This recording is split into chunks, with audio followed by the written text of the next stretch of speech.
আজকে আমরা সম্পূর্ণ করব নভেম্বর মাসের ষষ্ঠ শ্রেণীর ইতিহাস বিষয়টি।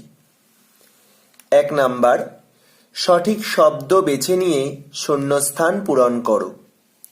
1.1 এখনো পর্যন্ত সবচেয়ে পুরনো আদিম মানুষের খোঁজ পাওয়া গেছে। 3টি অপশন দেওয়া হয়েছে, সঠিক উত্তরটি হবে পূর্ব আফ্রিকাতে। তোমরা পূর্ব আফ্রিকাতে এই কথাটি শূন্যস্থানে বসাবে।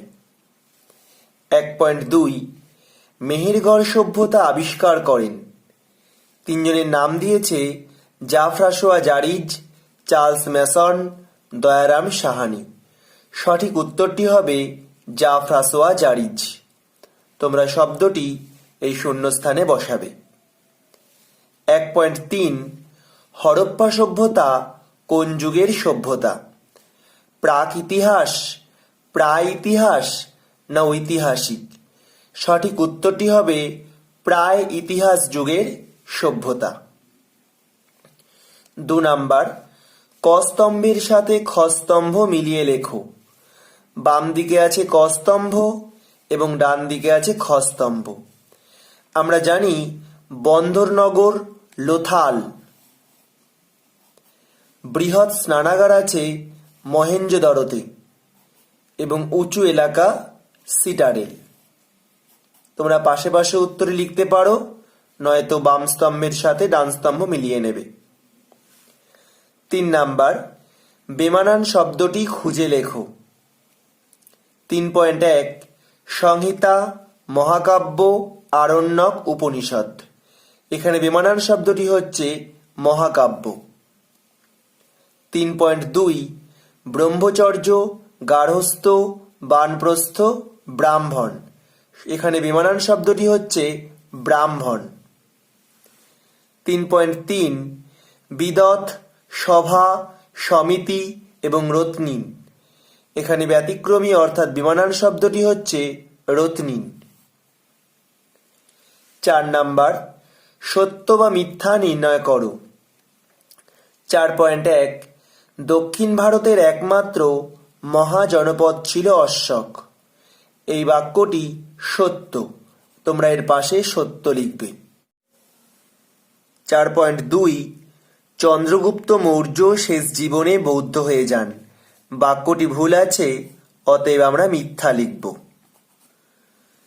4.3 বিনয় পিটক গৌতম বুদ্ধের মূল কয়েকটি উপদেশের আলোচনা। এই বাক্যটিও ভুল আছে, অতএব মিথ্যা। এইবার 5 দাগের প্রশ্ন, 2-3টি বাক্যে উত্তর দাও। এখানে মোট 4টি প্রশ্ন আছে, প্রতিটি প্রশ্নের মান 2 নাম্বার করে, অতএব 8। 5 দাগের প্রথম প্রশ্ন 5.1 মেহেরগড় সভ্যতায় কোন কোন কৃষিপণ্য উৎপাদিত হতো? উত্তর, মেহেরগড় সভ্যতায় উৎপাদিত কৃষিজ দ্রব্যগুলি 3টি পর্যায়ে পাওয়া যায়। 1 সম্ভবত খ্রিস্টপূর্ব 7000 থেকে খ্রিস্টপূর্ব 5000 অব্দ পর্যন্ত মেহেরগড়ের সবথেকে পুরনো পর্যায়ে সেখানকার মানুষ গম ও যব ফলাতে জানত। 2 নাম্বার, মেহেরগড় সভ্যতার দ্বিতীয় পর্ব আনুমানিক খ্রিস্টপূর্ব 5000 থেকে খ্রিস্টপূর্ব 4000 অব্দের মধ্যে গম ও যবের পাশাপাশি কার্পাস চাষেরও প্রমাণ পাওয়া যায়। 3 নাম্বার, আনুমানিক খ্রিস্টপূর্ব 4300 থেকে খ্রিস্টপূর্ব 3800 অব্দ পর্যন্ত মেহেরগড় সভ্যতার তৃতীয় পর্বে কৃষি পণ্য হিসাবে নানা রকম যব ও গম চাষ করা হতো। আমাদের প্রথম দাগের প্রশ্নটি সম্পূর্ণ হয়ে গেল। 5.2 দাগের প্রশ্ন, উপমহাদেশের পুরানো গুহা বসতির প্রমাণ পাওয়া গেছে এরকম কয়েকটি স্থানের নাম লেখো। উত্তর, যাযাবর জীবনে পাকাপাকি একটি অঞ্চলে বসতি গড়ে তোলেনি আদিম মানুষ। কিছু সময় থাকার জন্য তারা বেছে নিত কোনো প্রাকৃতিক গুহা। উপমহাদেশের কয়েকটি অংশে পুরনো গুহা বসতির নজির রয়েছে, যেমন উত্তর পশ্চিম পাকিস্তানের সাংঘাও, কর্ণাটকের কুর্নুল ও মধ্যপ্রদেশের ভীমবেটকা। পরবর্তী 5.3 দাগের প্রশ্ন, বেদের আরেক নাম শ্রুতি কেন? উত্তর, বৈদিক সাহিত্য থেকেই প্রাচীন যুগের শিক্ষা ব্যবস্থার ধারণা পাই। মৌখিকভাবেই শিক্ষার চর্চা হতো এবং এই ক্ষেত্রে সঠিক উচ্চারণের ওপর জোর দেওয়ার প্রাধান্য ছিল। বৈদিক সাহিত্য মূলত শুনে শুনে মনে রাখতে হতো, তাই বেদের আরেক নাম শ্রুতি। পরবর্তী প্রশ্ন 5.4 দাগের, জনপদ কি? জনপদ শব্দটি তৈরি হয়েছে জন ও পদ শব্দের সংমিশ্রণে। তোমরা জন বলে পয়েন্ট করবে। এবার জন বলতে বোঝায় জনগণ বা জনগণ যেখানে স্থায়ীভাবে বসবাস করে এমন এলাকা বা গ্রাম। তবে সাধারণভাবে প্রাচীন ভারতে গ্রাম থেকে বড় জনবসতিকে জন বলা হতো। পদ বলে এবার পয়েন্ট করবে। পদ শব্দের অর্থ পা। আক্ষরিক অর্থে জনপদ বলতে বোঝায় জনগণ যেখানে পা রেখেছে, অর্থাৎ জনগণ যেখানে বাস করে। এখানে আমাদের 5 দাগের 4টি প্রশ্ন 2-3টি বাক্যে সম্পূর্ণ হয়ে গেল। এবার আমাদের 6 দাগের প্রশ্ন, 4-5টি বাক্যে উত্তর দাও। 6 দাগে মোট 5টি প্রশ্ন আছে।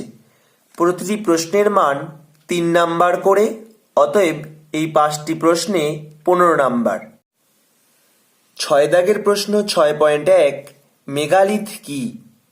প্রথম একটা কোলন করে লিখবে, বড় পাথরের সমাধির নাম ছিল মেগালিথ। পয়েন্ট করবে বৈচিত্র্য।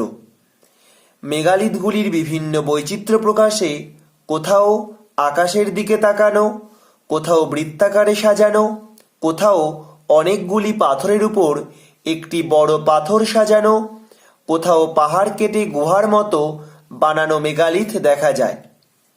দ্বিতীয় পয়েন্ট, প্রাপ্ত জিনিস।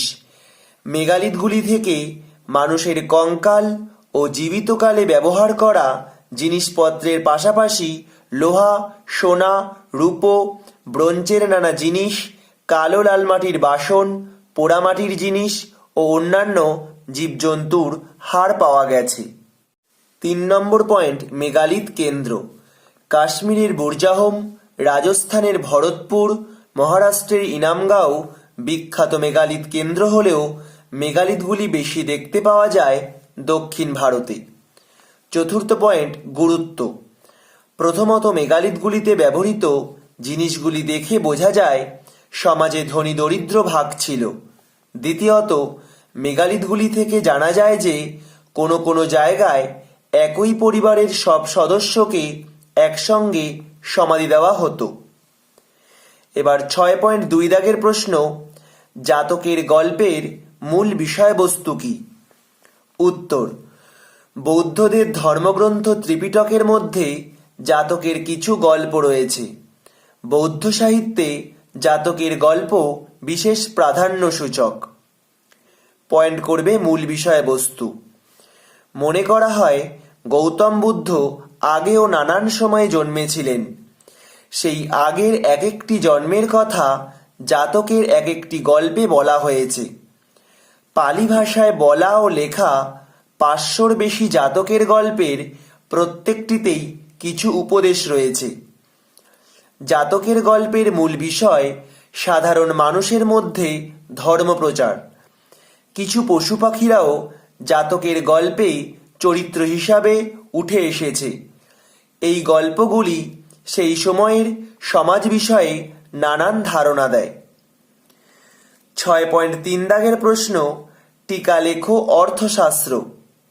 উত্তর, কৌটিল্যের আসল নাম বিষ্ণুগুপ্ত হলেও তার অপর নাম ছিল চাণক্য। তিনি সংস্কৃত ভাষায় অর্থশাস্ত্র রচনা করেন।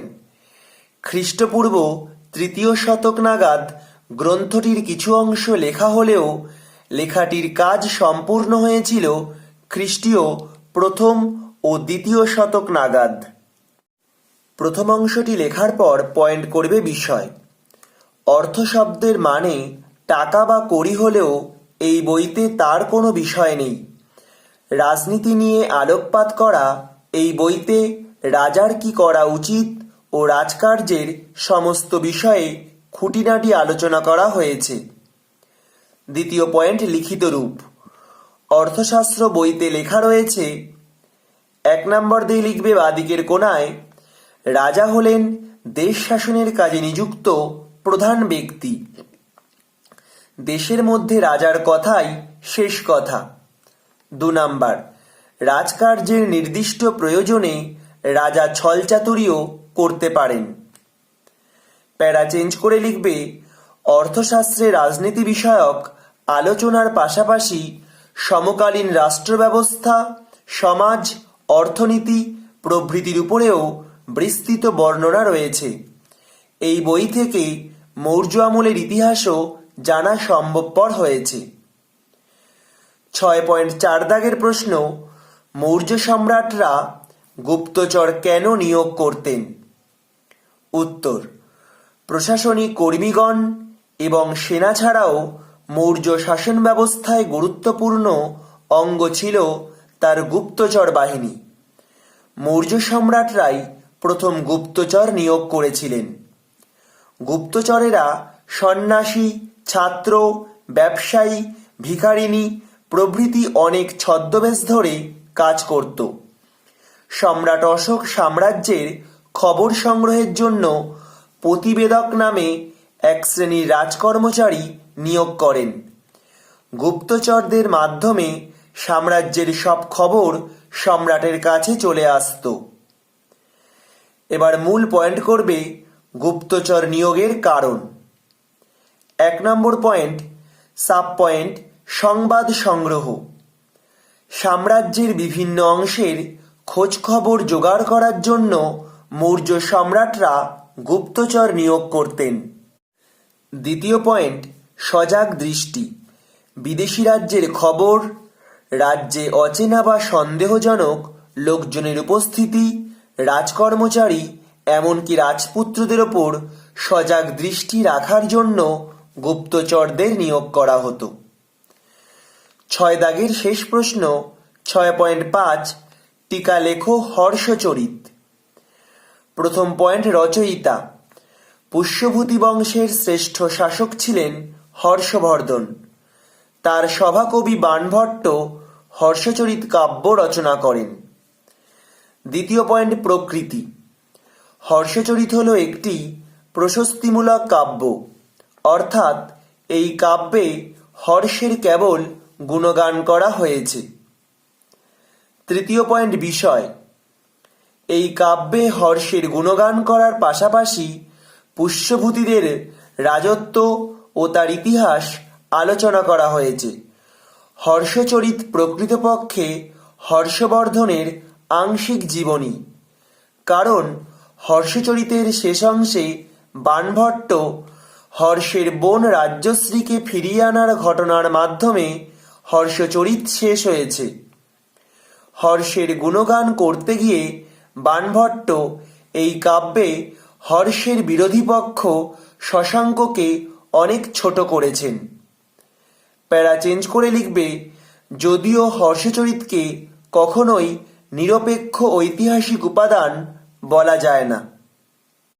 পরবর্তী 7 দাগের প্রশ্ন, 8-10টি বাক্যে উত্তর দাও। 7 দাগে মোট 3টি প্রশ্ন আছে, প্রতিটি প্রশ্নের মান 5 করে, অতএব 15 নাম্বার। 7.1 দাগের প্রশ্ন, তুমি কি মনে করো আগুনের ব্যবহার মানুষের ইতিহাসে জরুরি একটি পরিবর্তন? উত্তর, প্রাণীদের মধ্যে মানুষই একমাত্র আগুন জ্বালাতে ও ব্যবহার করতে পারে।